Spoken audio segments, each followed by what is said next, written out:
My name is Adam Gandia. I'm the rabbi and director of Base Miami, and I'm excited to be moderating a virtual conversation with Tess and Josh Gerritsen, the directors of the movie Magnificent Beasts, which is premiering at this year's festival. Thank you for joining us. I have so many questions, but let's start with, tell me a little bit about yourselves. Like, where are you from? Where do you live? Let's start with that, and then we'll go into all the other questions. We both live in Maine, and I am Josh's mother, actually. So we're a mother-son team.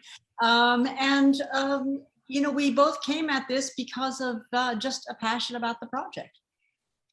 That's amazing. Wait, tell me more about the passion for the project, because it's a fascinating film, and I want to know why you felt the need to make the film and how you even got curious about something like this project. Well, I've always been interested in the underdog.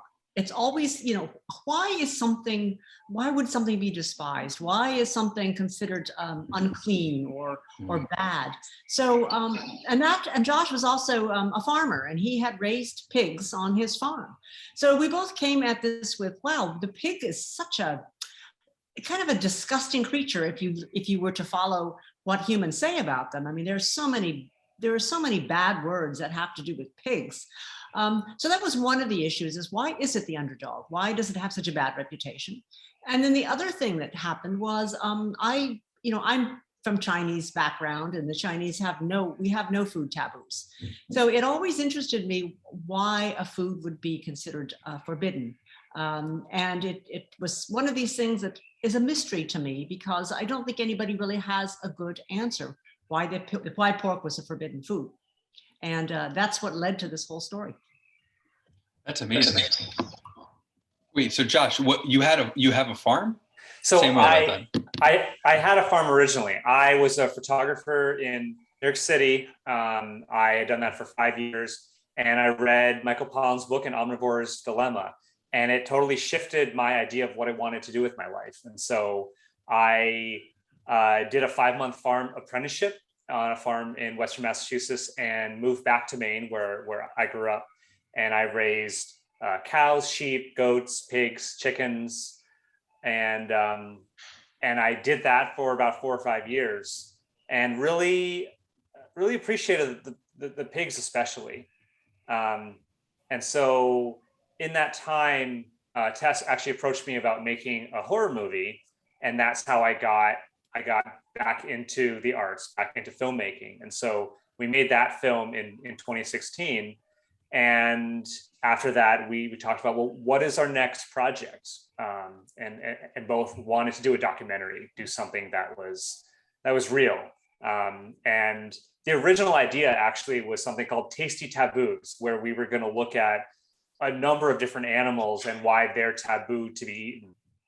But I really like the idea of focusing on the pig, because pigs, people around the world have an opinion about them, good or bad. But you ask anyone on the street, like we did in Cairo or in England, which I don't think we use that footage in the movie, but they have something, they feel something about the pig. And so that was really exciting to me to explore that. That's amazing. What are each of your feelings about pigs? Well, we both eat pork. We love pork. I really love and respect the animal. And that's one thing that I wanted to get across in this movie, that pigs are really extraordinary creatures. And if you do choose to eat them, to at the very least understand that this is a very smart, intelligent, maternal, kind animal sometimes. And that should be respected and acknowledged. Yeah, I think we both came away with sort of mixed feelings about eating pork. We enjoy the meat, the taste of the meat, but at the same time, as you're consuming it, you're thinking this is a pretty intelligent animal, and so there's enjoyment mingled with guilt, and it's a strange thing to think about what you're eating. Wow. That's so amazing. So there's so many pigs that you actually interact with throughout the film. And I was wondering if there were specific memories or interactions with pigs that stuck out, and if there were, like, what it was like to actually be around so many different pigs. Well, I think the pig that was interesting to us most was a pig in England whose name was Houdini. This was a pig who got the name Houdini because it seemed to be a genius at escaping. And it also seemed to be a genius at reading people and figuring out how it could continue to survive the slaughterhouse.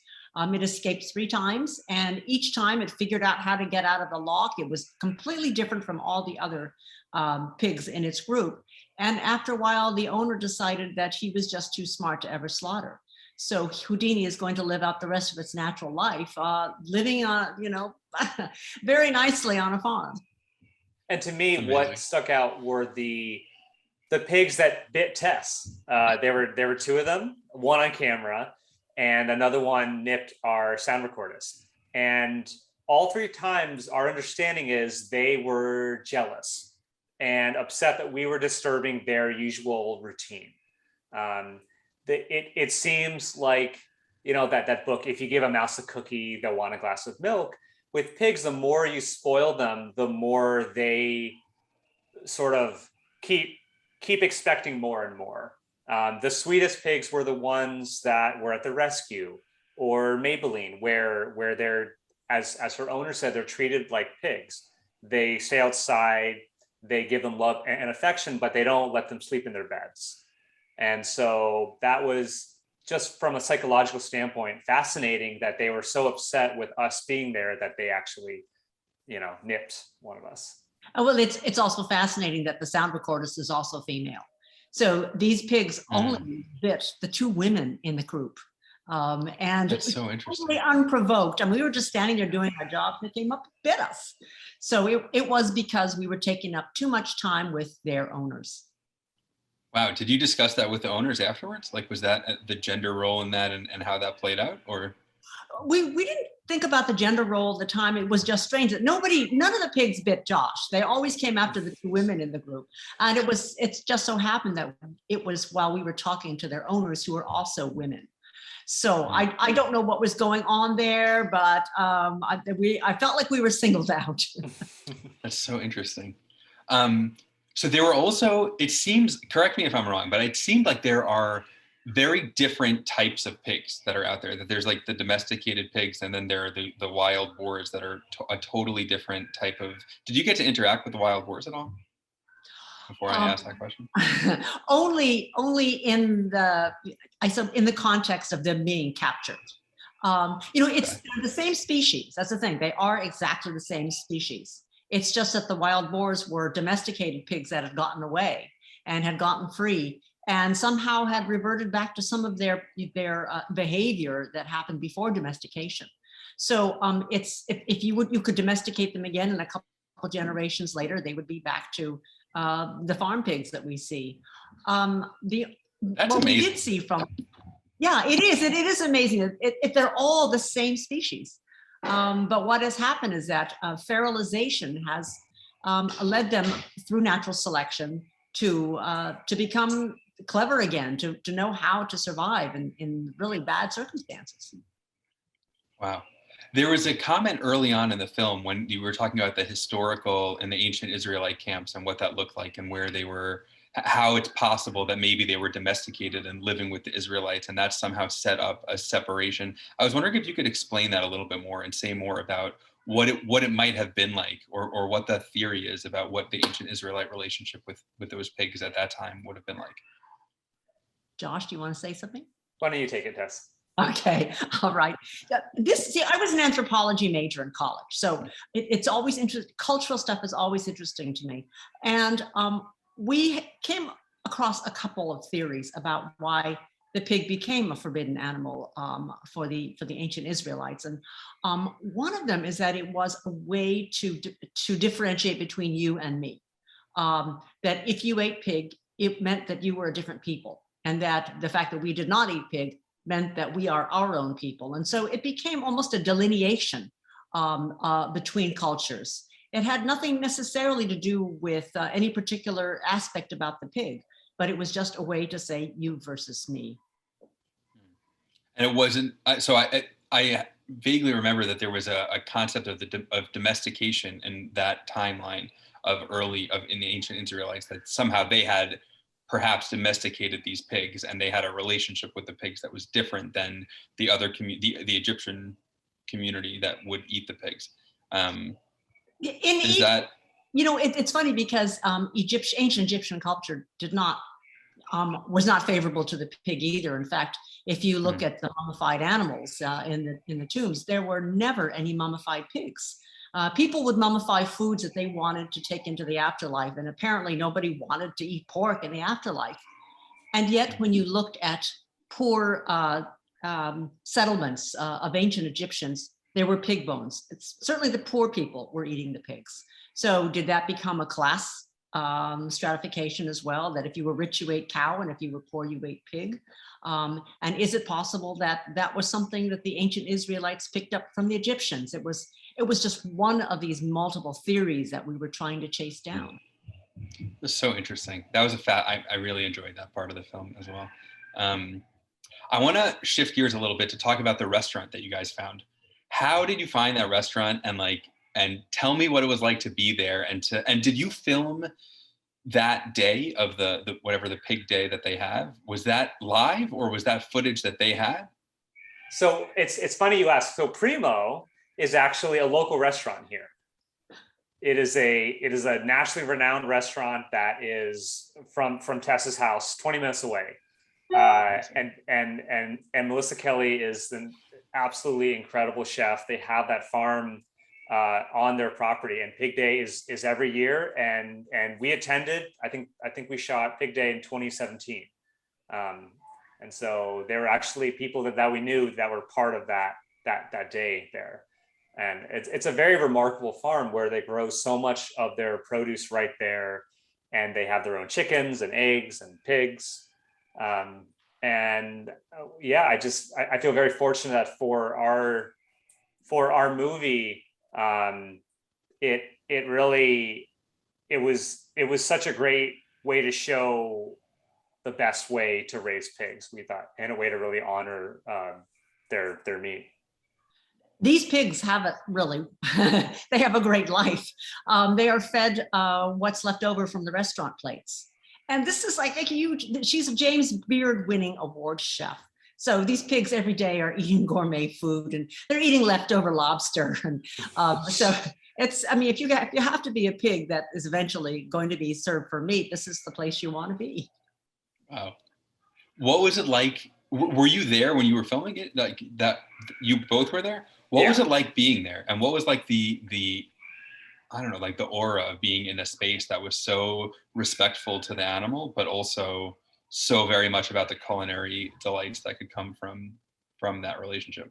Well, the energy was great because the people who were there were not getting paid that day. They were there because they had such a love of Melissa Kelly, the chef, and the process of what it is like to take an animal that had just been slaughtered a couple of days before, and to render it into all these delicious things, whether it's sausage or whether it's all kinds of pig things.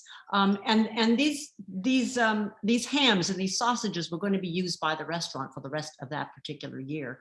So the energy was not just, we're here to help Melissa, we're here to develop this delicious food. We are also here because we're a team, and we feel that we need to honor what, this meat. And I think that every single step of that day, there was that sense of this animal sacrificed itself to feed us. And so we need to treat it with respect. Nothing went to waste that day. Every single part of that pig was used. Yeah. So beautiful. That was a very touching scene. It was nice to see that was the care and respect that went into the relationship, and it was very moving. I like that a lot. Yeah, and I love the fact that Melissa, before even everybody started, she started with a breakfast, and it always ended with a toast to the pigs who gave their lives for us. It's really amazing. When interviewing so there was it seemed like there were two camps in the film. There were the people that loved and appreciated and respected all of these pigs and the wonder that they are. And then there were people that kind of found them more of a nuisance and had a different kind of approach to dealing with them. So was that a hard shift for you? And assuming that you guys were coming from a place of more in the camp of appreciation. Was that a hard thing for you to deal with and navigate in the interviewing and the filming of all those different pieces? Well, we approached it with the idea that we would be respectful of everybody, no matter what their opinion was, even if we sorely disagreed with it. So we tried to be completely neutral. And I think that was one of the reasons the hunters allowed us to be with them. I think they suspected that we might be in the camp of we love pigs.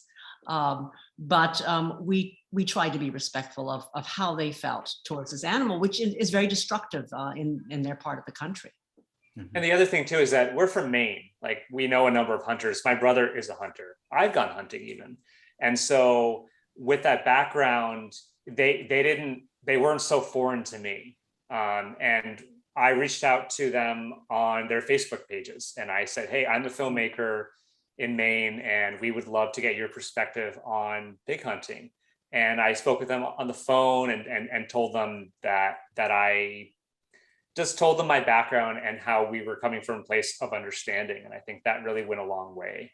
And they were wonderful. I mean, they treated us to meals and we had a great time when the cameras were off, spending time with them. That's amazing. What was your favorite part about filming and creating this film?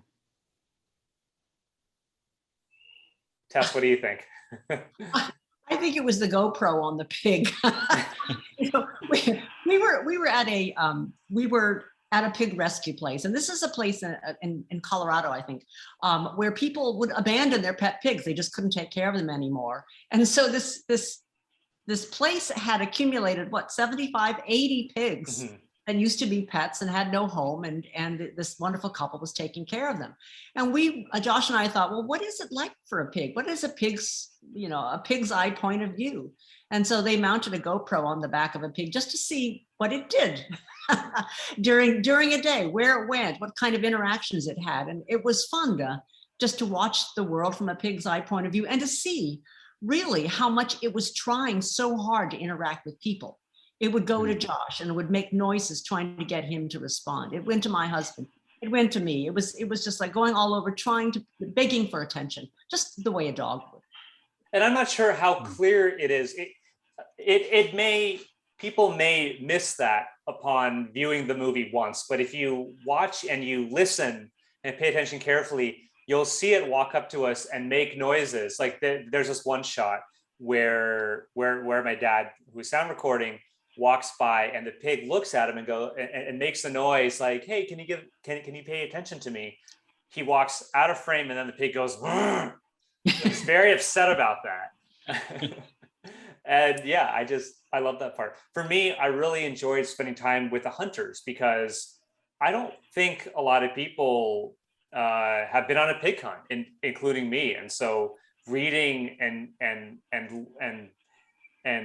watching footage of previous pig hunts, it's really a fascinating thing of these very dangerous animals that come out of the woods late at night. And so to be out there with them was certainly thrilling because we had heard horror stories of things that have happened to pig hunters. And while we were out there, we had no idea if they would end up finding a pig. So it was, I think at that point, maybe 1 a.m., it was quite cold.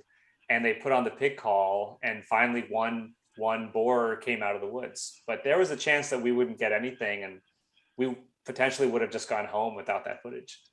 And there's also the chance that we could have been badly injured as well. That's the thing about pigs, is because they are so intelligent and also quite heavy and have giant teeth, that they can be a friend, but they can also kill you. That's wild. What the hunters, when they hunt, they then they eat the pig, they eat what they hunt, and they use it for different things? So that specific group that called themselves Squeal Team 6, they do not use the meat. They go in and clear farmers' land. So people would reach out to them and say, hey, we have a pig problem. Can you come and take care of them?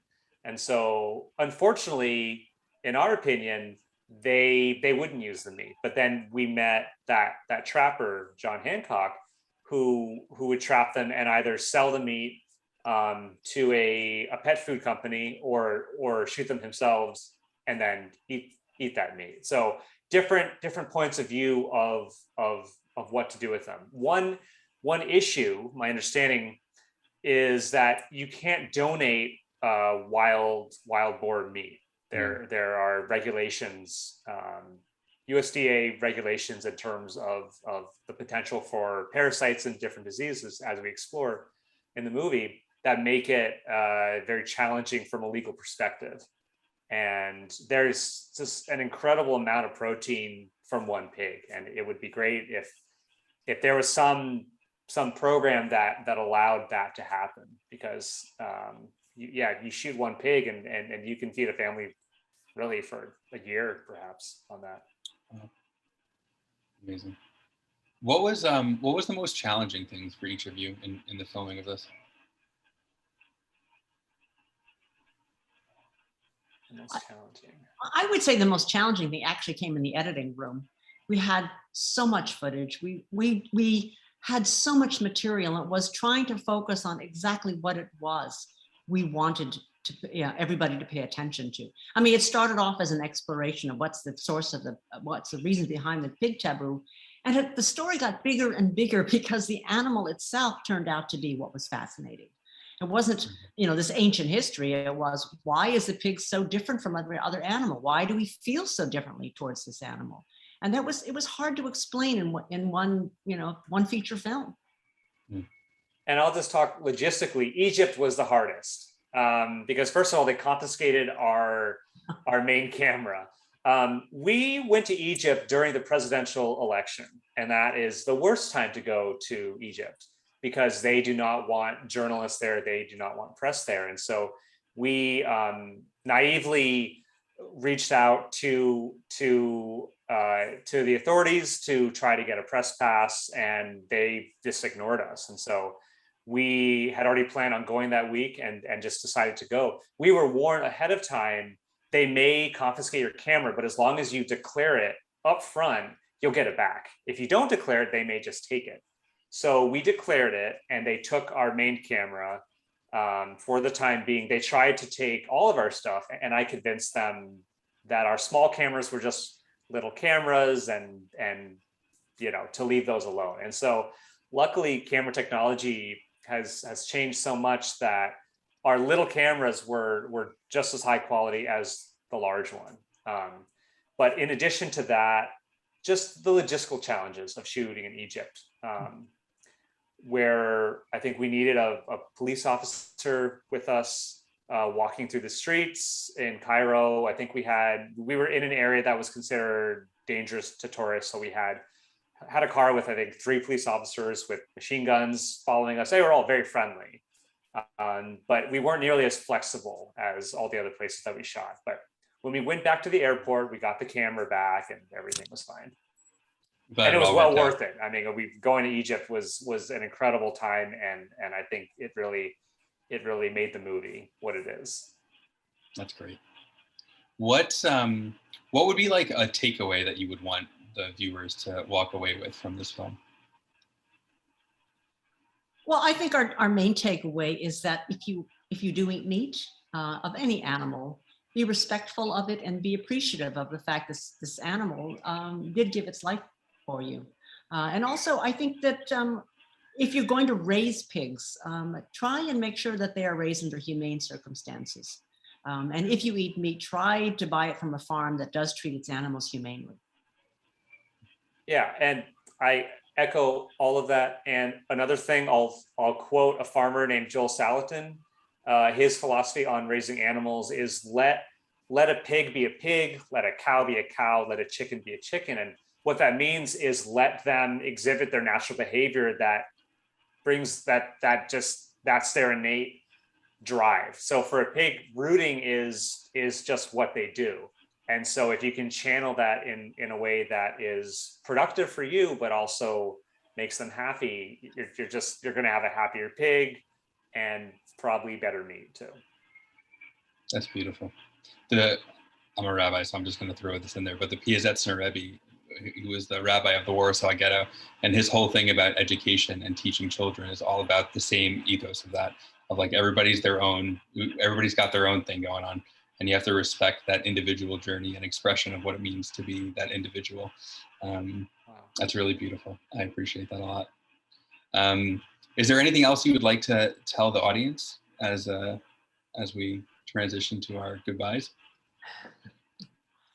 Yes, Magnificent Beast is going to be on PBS stations across the country, starting in February of 2022. So look at the schedule for your local station, and you can learn more about our movie at magnificentbeastmovie.com.